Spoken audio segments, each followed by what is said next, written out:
Good day, brothers and sisters. Wisdom at Dawn, episode 352. Small vehicle is not the ultimate, a limited understanding.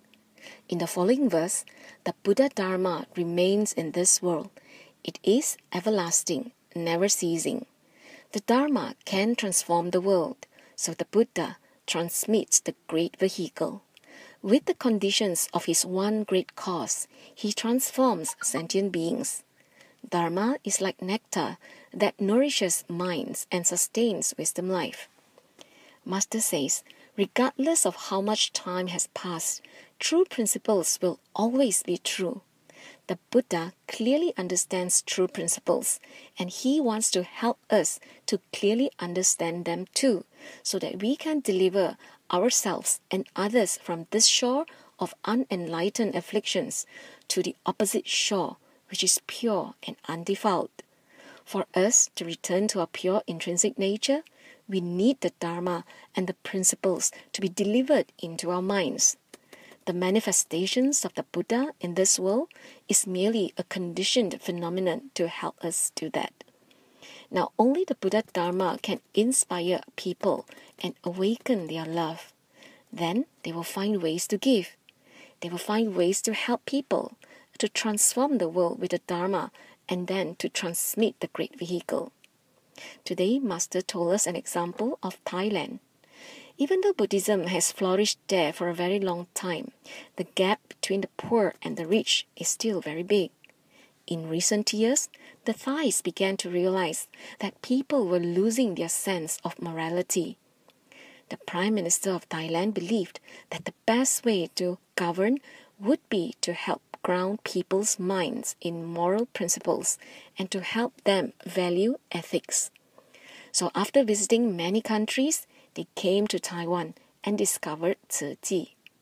So the office of the Prime Minister sent one group of government officials after another to seek teachings in Taiwan.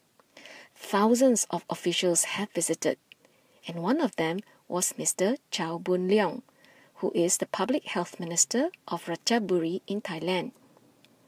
He let go of his status, humbled himself, and came to our headquarters with Tzu Chi volunteers.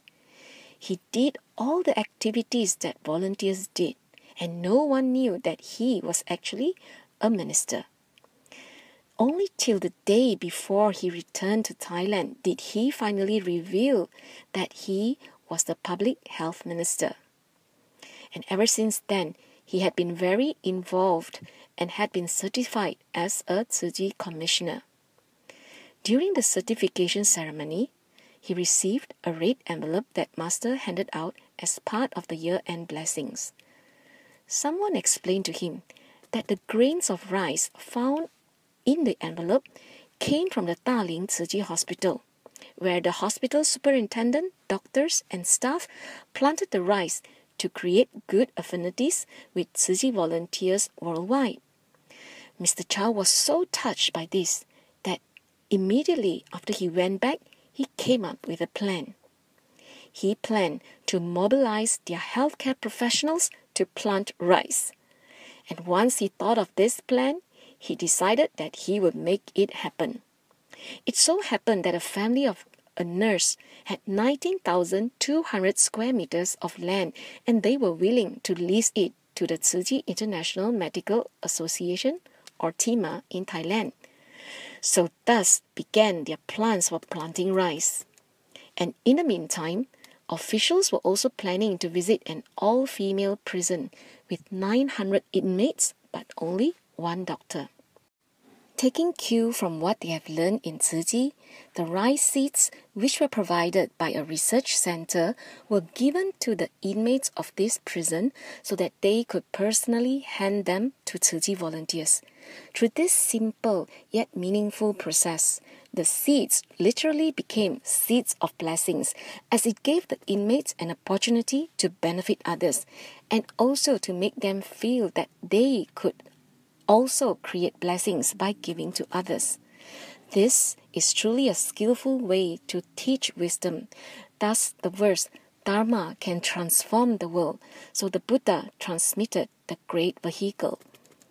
Master says the small vehicle is a teaching given to those with limited capabilities, and it only eliminates minor sufferings. Life is suffering. I dare not create more suffering. And if a person thinks this way, he will definitely prevent himself from creating more karma and be vigilant not to make more mistakes. But this thinking only eliminates minor suffering and brings about limited benefits. They only benefit themselves and not others. Those who only seek to awaken themselves, such as hearers, solitary realizers, and arhats, are small vehicle practitioners. But the Buddha did not just want to teach the small vehicle Dharma. In fact, he wanted people to transform each other, as sentient beings have been drowning in the sea of samsara for a very long time. So when the conditions converged for the Buddha to finally expound the Lotus Sutra, he hoped that those who listened would shoulder the responsibility of transmitting the great vehicle teachings to people all around the world by putting the teachings into action and walking the Bodhisattva path, and then guiding others to walk together. So therefore, be mindful always. 感恩 for listening in. May wisdom and inspiration be with all always.